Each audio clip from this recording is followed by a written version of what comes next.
Big thank you for all that extra time you both took to toy with me! Misumi Makoto is a regular boy who is suddenly transported to another dimension. A god named Tsukuyomi tells him that his parents are not from Earth, and he wants to send him to another world to become a hero. He blesses Makoto with some powers, but then a goddess takes him away. She makes fun of Makoto and sends him to a wasteland as she thinks he is too ugly. Tsukuyomi has one last chat with Makoto and tells him that he was restricted on Earth, but he can use his powers freely in the wasteland. After 3 days of landing in this new world, Makoto saves an orc named Emma from a two-headed dog. She reveals that she wants to sacrifice herself to the god Shen to get rid of the fog that is hampering the crops in her village. She takes Makoto to the village and teaches him some magic. He makes quick progress but only reaches level 1 when he is assessed. However, Makoto decides to take on Shen so that he can save Emma from her sacrifice. Upon reaching the mountains, Shen is shown to be a massive dragon and attacks Makoto. During an intense battle, Makoto dominates at first, but is trapped inside a memory illusion. He meets his crush Hasegawa in this illusion, and Shen learns more about his life on Earth. Makoto eventually breaks free of the illusion, but then Shen offers peace and expresses an interest in becoming his companion to learn more about his earlier life. They enter into an 80-20 contract, and Shen transforms into an attractive woman to accompany Makoto. Shen takes Makoto to another dimension called the Demiplane. She has altered it in order to match the historical dramas and samurai memories she had seen earlier. Makoto and Shen visit the village to clear things up with Emma and the orcs, after which everyone enjoys a party. Shen convinces the orcs agree to move to her demiplane so that they can live in a better world together. She also makes a child fragment of herself to protect the inhabitants. Shen continues to watch Makoto's memories while he decides to learn more about his parents. One day, Shen returns with an injured dwarf and explains that the spider monster Black Disaster is plaguing their lands due to its appetite. The spider appears and Shen refuses to fight it, so Makoto takes it on. But the spider can regenerate quickly, so he runs out of energy. He's about to be eaten, but then he activates some hidden powers and destroys the spider again. It manages to regenerate from its blood, but now that its hunger has been satisfied by the battle, it falls in love with Makoto. Shen uses this chance to convince the spider to also perform a contract, and she also transforms into a beautiful woman. The spider girl introduces herself to Makoto once he recovers from his injuries. The elder dwarf named Baron asks for his people to move into the demiplane, and Shen agrees after arranging for some bribes. Later, Shen forces Makoto to give her and the spider girl some proper names. After a bit of hesitation, he calls Shen Tomoe and the spider Mio. The dwarves, lizard folk, and all spiders join the orcs as inhabitants of the demiplane, and Makoto is chosen to be the young master. Now Makoto comes across some humans, but they can't understand his language and act hostile because they think he's a demon lord as he has too much mana surrounding him. The dwarves make a Dropner ring that can suppress Makoto's mana, and he learns to summon the written Japanese language for communication purposes. Now Makoto, Tomoe, and Mio enter the human town of Zetsuya and register at an adventurers guild. Tomoe and Mio reach high magic levels upon being tested, but Makoto is only at level 1 due to his suppressed mana. Tomoe learns about a fellow dragon named Lancer being killed by Sophia Boga, the dragon slayer. The team later notices that the town is unusually expensive, and they are being followed by thieves. Then Makoto and Mio run into a girl named Rinon.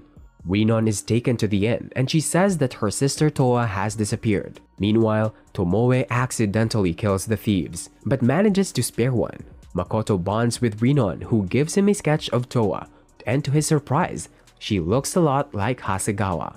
Tomoe brings her hostage and reads her memories to assess where Toa is being held. He asks the girls to find Toa, and they manage to rescue her soon after.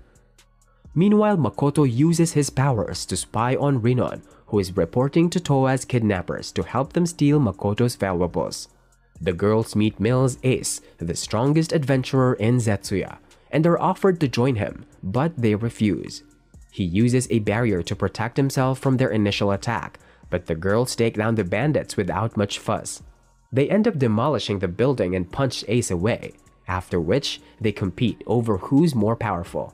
This results in the town getting destroyed during a hilarious sequence. Rinan and Towa are finally reunited with each other, and then Makoto temporarily banishes the girls for demolishing Zetsuya. Tomoe manages to alter everyone's memories so that they don't remember what actually happened at Zetsuya. Now that the team has to re-register at Sige, Makoto decides to trick Tomoe into training her knight errantry to avoid any conflict with Mio. The duo travels with Towa, Luisa, Hazel, and Renina to the city and kill several monsters on the way. They harvest lots of precious items, such as ruby eyes, and eventually register at the new guild. Makoto learns of a special quest from the Rembrandt Company that requires ruby eyes. He decides to take up the quest as he already has the items in question. However, Towa warns Makoto about Rembrandt's reputation. Mio hopes to do something with Makoto at night, but he passes out straight away, leaving her disappointed. Upon returning to the demiplane, Emma briefs Makoto on the amazing progress the community has been making. Makoto decides to use a mana-suppressing suit, but it reaches its limit immediately when he wears it. So the dwarves work on a new one. Later, Makoto meets Patrick Rembrandt and talks to him about his quest. Patrick is a little dismissive at first, but he changes his mind after he gets the ruby eyes. He reveals that he wants to use them from an ambrosia medicine to cure his wife and daughters of a cursed illness that has turned them into monsters. Makoto offers to help with the process and goes to register at the Merchant Guild as he wants to start a business. He aces the entrance tests quite easily, much to his supervisor's surprise, and earns his license instantly. Meanwhile, Tomoe continues to destroy monsters as part of her knight errantry and returns to the demiplane. She learns that Mio is translating more of Makoto's memories, and Emma convinces her to join in. Makoto realizes he can mask the demiplane as an illusory trade city and make money from its superior products. He is summoned by Tomoe, who is fighting with Mio over his memories of cartoons and anime. He sorts out the fight and avoids an awkward situation with the girls to go back to Rembrandt. Hazel has agreed to help with the ambrosia medicine, so he brings them along, but they are being watched by some adventurers. We learn that Patrick is still torturing the witch doctor who cursed his family. Hazel is excited to work for Rembrandt, and Makoto learns of the importance of ambrosia flowers. After avoiding a few mishaps, they manage to prepare the ambrosia. But Patrick gets injured by his wife Lisa while trying to administer the medicine. Makoto confronts her and is able to restrain her long enough for Patrick to cure her. They repeat the same process for his daughters and succeed. Makoto and Hazel meet Tomoe and Mio after that, but are attacked by some adventurers. Mio accepts a bribe to stay out of the fight, but this was part of an agreement with Makoto to avoid competition with Tomoe. Tomoe defeats all of the adventurers, sparing only the leader, Lime Latte, after seeing his orphanage in his memories. Lime reveals that he asked the witch doctor to put a curse on the women, but only to put them to sleep, as Patrick didn't allow him to carry out his adventures. Lime apologizes to Patrick and he forgives him. Now Tomoe decides to give Lime a katana and makes him her assistant after he retires from being an adventurer. Tomoe also spies on Patrick and learns that he's cautious of Makoto being his competition. At the demiplane, Emma tells Makoto to check on the people, and he learns that they are depressed because his team is too powerful. The group also realizes that the various species are not interacting with each other. They decide to hold a battle between the orc leader and the lizard leader to assess their strength. They have an impressive fight, and the orcs win, but Tomoe says they are not powerful and they should arrange weekly battles like this to increase their strength. Later, the team is tasked with training a new adventurer as Lime has retired. Tomoe takes charge as she worries that Towa reminds Makoto of his past life.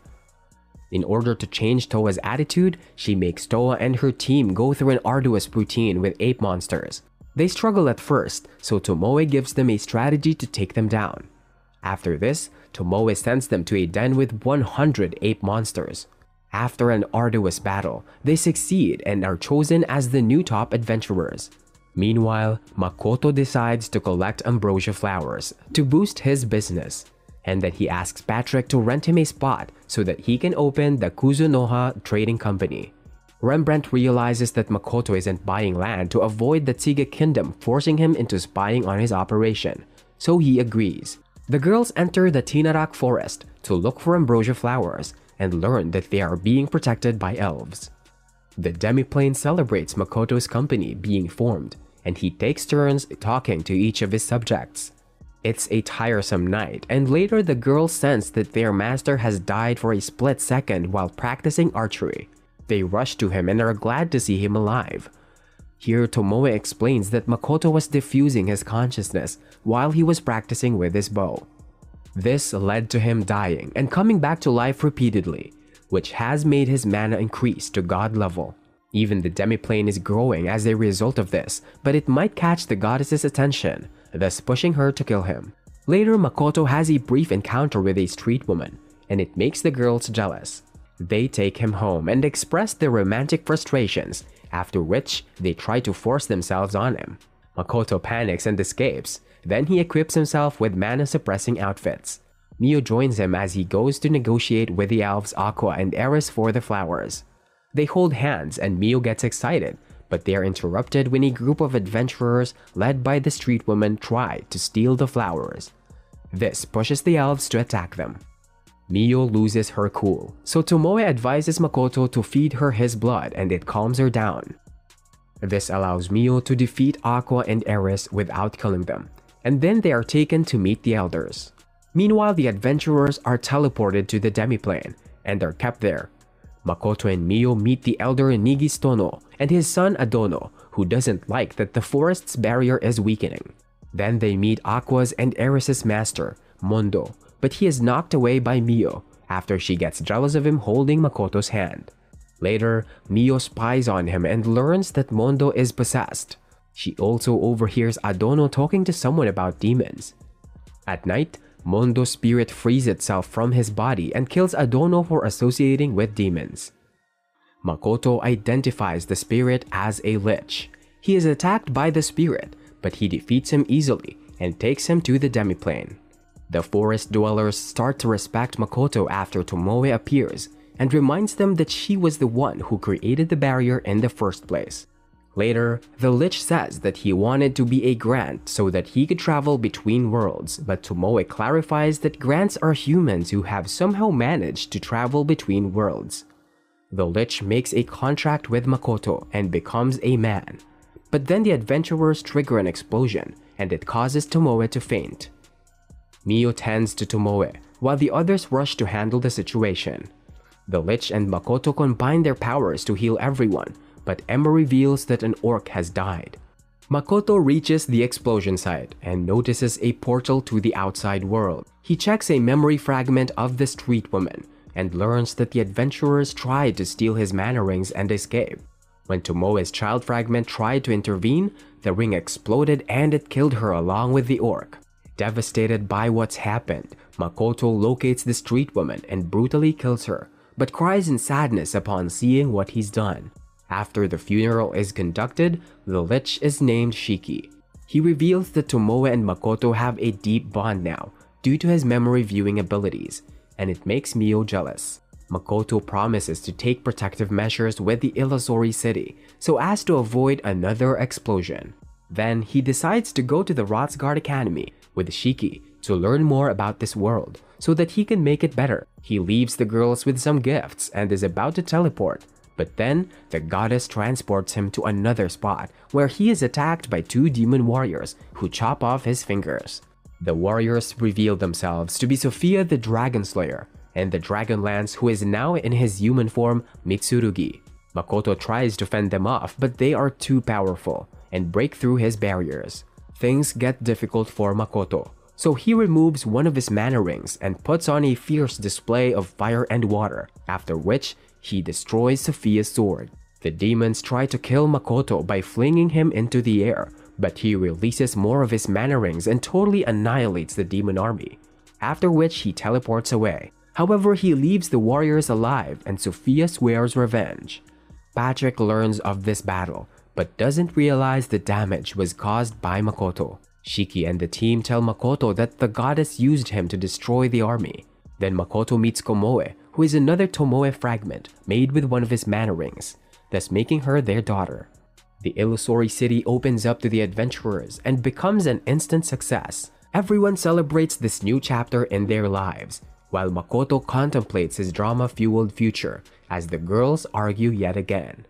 And that's the end of the show. Like, share, and subscribe for more amazing recaps. I'll see you later.